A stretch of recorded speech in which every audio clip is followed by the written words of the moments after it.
Okay, welcome everybody, section 30, the big join. You might be saying to yourself, hey, looks like you already did that join, and that is correct, because this portion right at the start is a big warning. If you still have that yaw bracket in, right now is the time to make up the CS-00002 pole that I just put in there. That's the elevator actuating pole.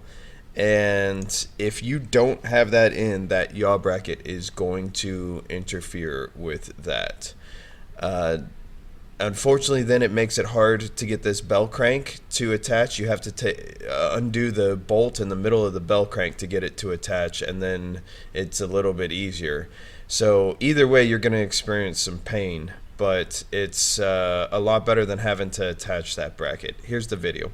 Okay, so I will be remaking one of my videos. I'm not sure exactly what section this needs to be done in, but this tube right here, there's no getting it in. I am going to have to take out my yaw bracket, and I thought I was so freaking smart installing the yaw bracket. Turns out I wasn't, because it's as tight as it can be against that, and it is just against the floor completely here. There is no more pushing it, or else I'm bending the tube. So at whatever section I'm entering this video, now is the time to make up the CS-00002 tube and get it just lightly set in here so that it does not interfere with the yaw bracket, and you can already have it in there sitting waiting to be installed. I tried to put it in from this side too, but there's a bulkhead down here. So even if I took this tube here out, let's see if I can get, there you go. Even if I took this tube right here out, there is no getting it in through any of this section. It would bind, and even this section, it would bind. So it's probably at the aft attachment where you need to slide this tube in, and that's most likely the video I'm going to put it into. Okay, so, hopefully that saves somebody some amount of pain. But yeah, now we're on to what everybody's been waiting for and what every builder loves so much, the big join. Starts off, you're making the baggage bulkhead, the aft baggage bulkhead, putting on some nut plates, etc., etc. Real boring stuff, as usual. So anyways, yeah. But right now, this is that time where you slide that tube in, or else you're going to experience a world of pain. The table to the right-hand side that you see is from Home Depot, and it moves up and down, and you're going to see it do that very shortly. I saw that at Home Depot and said, yep, that's going to be in my garage because of this big join. That was the entire thought process. So it's nice to be able to move the tail up and down like that. This actually was a one-man job for the most part. You'll see somebody else. It's my in-laws. They're just looking at it. But yeah, it went together fairly easy. Obviously, the bottom corners is the part that most people complain the most about, and it's the part that I had probably the most trouble with. I did have to call tech support just to get an idea of how those corners come together, and they said think of it as rain hitting the top of the fuselage and rolling down the sides of it. You don't want a lip where water could get in, so that's always the way that it's gonna fall together, essentially. So I thought that was a great tip. Oh yeah, here's me looking for a die for, well, if you go back a little bit, I was looking for a die for, I don't know, a solid hour.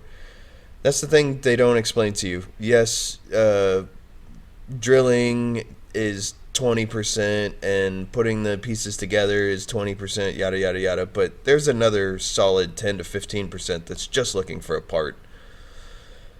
And then, yeah, just on to riveting. You kind of start top down for riveting for the most part. There's a few sections where you jump around a little bit.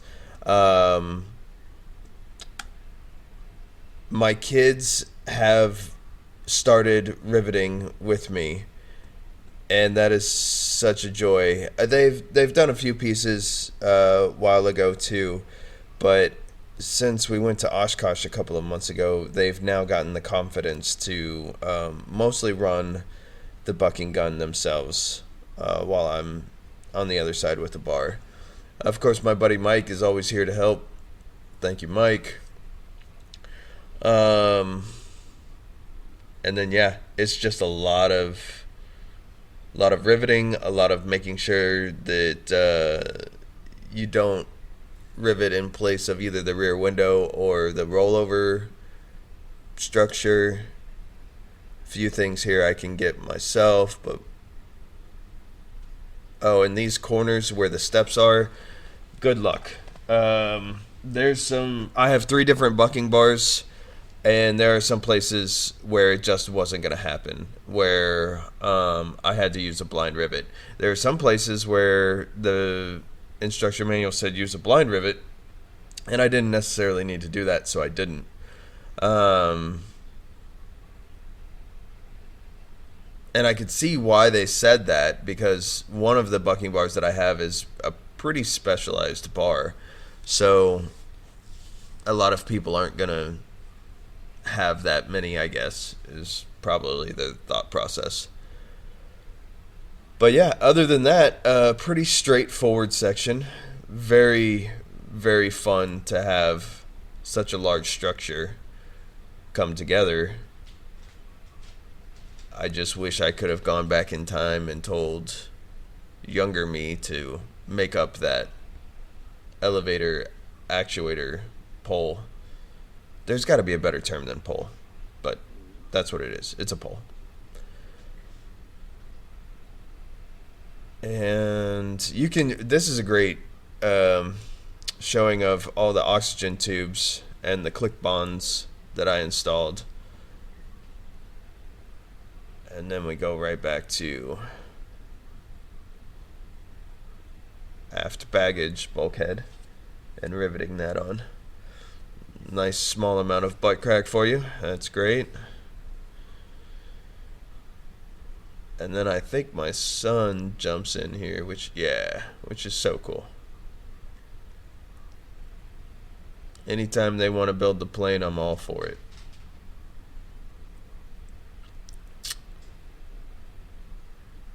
Yeah, so hopefully that small tidbit helps somebody.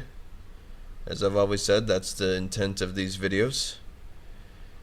And we'll see everybody in section 31.